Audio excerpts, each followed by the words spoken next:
آج کی اس ویڈیو میں آپ کو بتاؤں گا کہ مرنے کے بعد کیا ہوگا۔ جاننے کے لیے اس ویڈیو کو لاسٹ تک دیکھیں۔ ہمارے چینل کو ضرور سبسکرائب کریں تاکہ اس طرح کی معلومات آپ کو ملتی رہے، اور اس ویڈیو کو زیادہ سے زیادہ شیئر کریں تاکہ دوسروں تک معلومات پہنچے۔ دنیا اور آخرت کے درمیان ایک اور دنیا ہے جس کو برزخ کہتے ہیں۔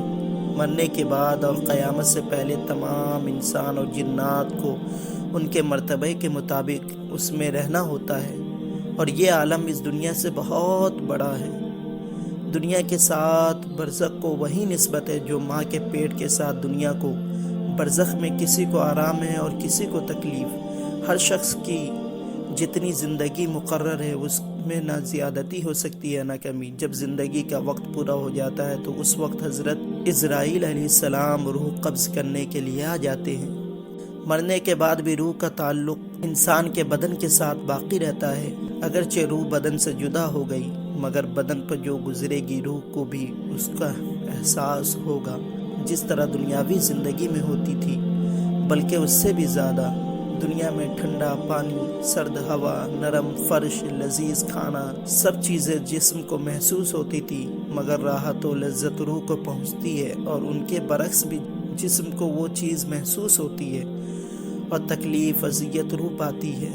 مرنے کے بعد مسلمان کی روح ان کے مرتبے کے مطابق الگ الگ مقاموں میں رہتی ہے، بعض کی قبر پر، بعض کی زمزم کے کنویں میں، بعض کی آسمان و زمین کے درمیان، بعض کی پہلے دوسرے ساتویں آسمان تک، اور بعض کی آسمانوں سے بھی بلند، اور بعض کی روحیں عرش کے نیچے قندیلوں میں، اور بعض کی اعلیٰ علیین میں۔ مگر کہیں بھی ہو اپنے جسم سے ان کو تعلق رہتا ہے۔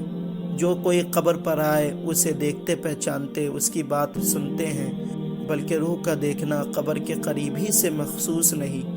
اس کی مثال حدیث میں یہ فرمائی ہے کہ ایک پرندہ پہلے پنجرے میں بند تھا اور اب آزاد کر دیا گیا ہے، اور خبیث روحیں یعنی کافروں کی روحیں ان کے مرگھٹ یا قبر پر رہتی ہے۔ بعض کی چاہے برہوت کے یمن میں ایک نالہ ہے اس میں رہتی ہے، بعض کی پہلی دوسری ساتویں زمین تک، بعض کی اس کے بھی نیچے سجین میں، اور وہ کہیں بھی ہو جو اس کی قبر یا مرگھٹ پر گزرے اسے دیکھتے پہچانتے، بات سنتے ہیں، مگر کہیں جانے آنے کا اختیار نہیں، وہ قید میں رہتے ہیں۔ موت کے معنی روح کا جسم سے جدا ہو جانا ہے، نہ یہ کہ روح مر جاتی ہے۔ روح ہمیشہ زندہ رہتی ہے، مردہ کلام بھی کرتا ہے اور دوسرے کے کلام کو سنتا بھی ہے، اور انسان اور جنات کے سوا تمام جانور ان کی باتیں بھی سنتے ہیں۔ جب مردہ کو قبر میں دفن کرتے ہیں اس وقت اس کو قبر دباتی ہے۔ اگر وہ مسلمان ہے تو اس کا دبانا ایسا ہوتا ہے جیسے ماں پیار میں اپنے بچے کو زور سے چپٹا لیتی ہے، اور اگر کافر ہے تو اس کو اس زور سے دباتی ہے کہ ادھر کی پسلیاں ادھر اور ادھر کی ادھر ہو جاتی ہیں۔ جب دفن کرنے والے دفن کر کے وہاں سے چلتے ہیں وہ ان کے جوتوں کی آواز سنتا ہے۔ اس وقت اس کے پاس دو فرشتے اپنے دانتوں سے زمین چیرتے ہوئے آتے ہیں۔ ان کی شکلیں نہایت ڈراؤنی اور خوفناک ہوتی ہے۔ ان کے بدن کا رنگ کالا اور آنکھیں کالی اور نیلی اور دیگ کے برابر ہوتی ہیں، اور ان کے بال سر سے پاؤں تک ہوتے ہیں، اور ان کے دانت کئی ہاتھ کے برابر ہوتے ہیں جن سے زمین چیرتے ہوئے آئیں گے۔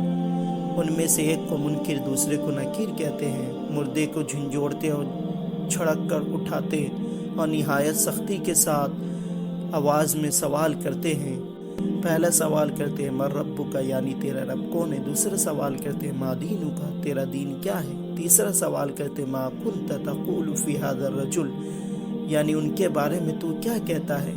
مردہ مسلمان ہے تو پہلے سوال کا جواب دے گا ربی اللہ، میرا رب اللہ ہے، اور دوسرے کا جواب دے گا دین الاسلام، میرا دین اسلام ہے۔ تیسرے کا جواب دے گا ہوا رسول اللہ صلی اللہ علیہ وسلم، وہ تو رسول اللہ صلی اللہ علیہ وسلم ہے۔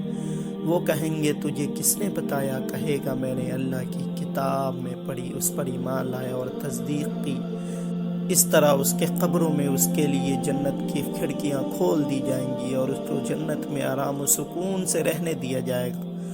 اور جو کافر ہوں گے تو وہ ان سوالوں کا جواب نہیں دے سکے گا، اور ان کے لیے جہنم کی کھڑکیاں کھول دی جائیں گی، جہنم کے دروازے کھول دیے جائیں گے، اور ان کو ان کے قبر میں عذاب ہوگا۔ تو مرنے کے بعد کی زندگی یہ ہوتی ہے۔ امید ہے کہ آپ کو یہ ویڈیو پسند آئی ہو تو اس ویڈیو کو زیادہ سے زیادہ شیئر کریں۔